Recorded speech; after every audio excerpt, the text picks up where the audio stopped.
BRS వాళ్ళది రజత్ ఉత్సవ్ కార్యక్రమం జరిగింది. ఆ రజత్ ఉత్సవ్ కార్యక్రమంలో ఓడిపోయిన ఎక్స్ ముఖ్యమంత్రి కేసీఆర్ గారు చాలా పెద్ద పెద్ద మాటలు మాట్లాడిండు. ప్రతి ఒక్క మాట అబద్ధం, ఒక్క మాట కూడా ఆయన నిజం మాట్లాడలే. గతంలో కూడా అబద్ధం మాట్లాడి పదవిలో ఆయన పదవి తీసుకుండు, అంటే గవర్నమెంట్ ఫామ్ చేసిండు. ఇప్పుడు మళ్ళా ప్రజలకి మోసం చేసి మళ్ళా గవర్నమెంట్ ఫామ్ చేస్తాం నెక్స్ట్ అని ఆ విధంగా ఆయన డప్పు కొట్టిండు. డప్పు కొట్టుకుంటా మా కేంద్ర గవర్నమెంట్కి అయినా కామెంట్ చేసిండు. 12 రూపాయలు కూడా ఇయ్యలే. ఎక్స్ ముఖ్యమంత్రి గారు అప్పుడు ప్రధానమంత్రి గారు మన తెలంగాణకి వచ్చే సమయంలో మీరు మర్చిపోయినారు అనుకుంటా. ప్రధానమంత్రి మీరే మాకు దేవుడు, మీరే గొప్ప ప్రధానమంత్రి అని చాలా పెద్ద పెద్ద మాటలు మీరు ఆ సమయంలో మాట్లాడినారు కదా. అప్పుడు ఎందుకు ప్రధానమంత్రి గారికి అడగలేదు, మాకు మీరు నిధులు ఇస్తలేదు, డిగ్రీ కాలేజ్ ఇస్తలేదు, మెడికల్ కాలేజ్ ఇస్తలేదు, ఇది ఇస్తలేదు, అది ఇస్తలేదని ఎందుకు అడగలే? దమ్ లేకుండేనా? అప్పుడు భయపడ్డారా? అంటే ప్రధానమంత్రి గారికి చూసే సమయంలో ఈ మాటలు మొత్తం యాద రాలేదు. కానీ బయట బహిరంగ సభలు పెడితే అంతా అబద్ధమే. కేసీఆర్ అంటే జూటా మాట. ఇది మొత్తం బ్రాండ్ మీరు క్రియేట్ చేసుకున్నారు.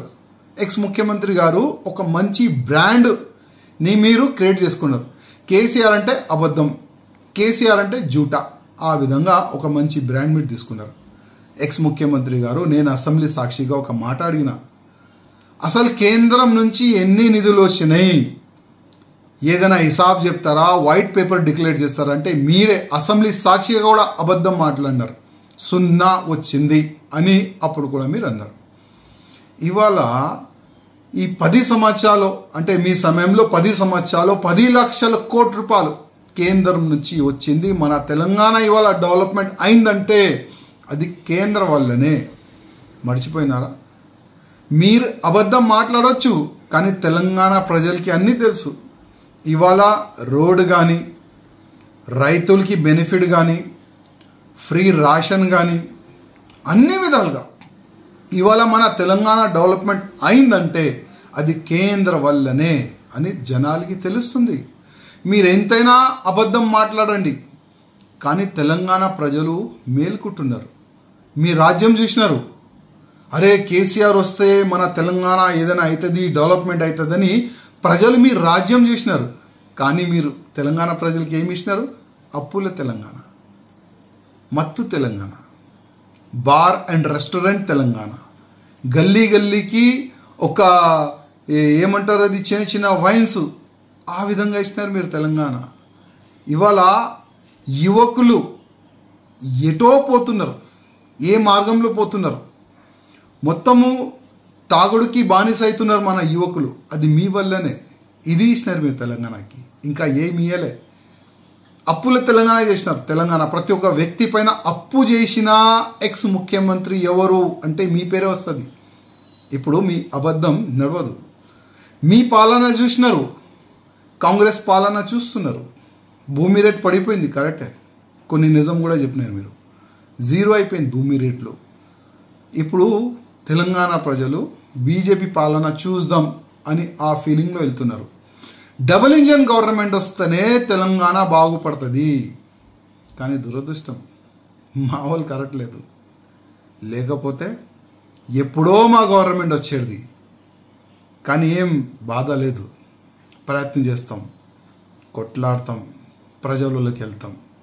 నెక్స్ట్ కొత్త ప్రెసిడెంట్ వస్తారు బీజేపీకి, ఎవరు వస్తారో చూద్దాం. కానీ ఒక మంచి ప్రెసిడెంట్ వచ్చిన తర్వాత ఆ ప్రెసిడెంట్ని తీసుకొని మేం జనాల వరకు వెళ్తాం.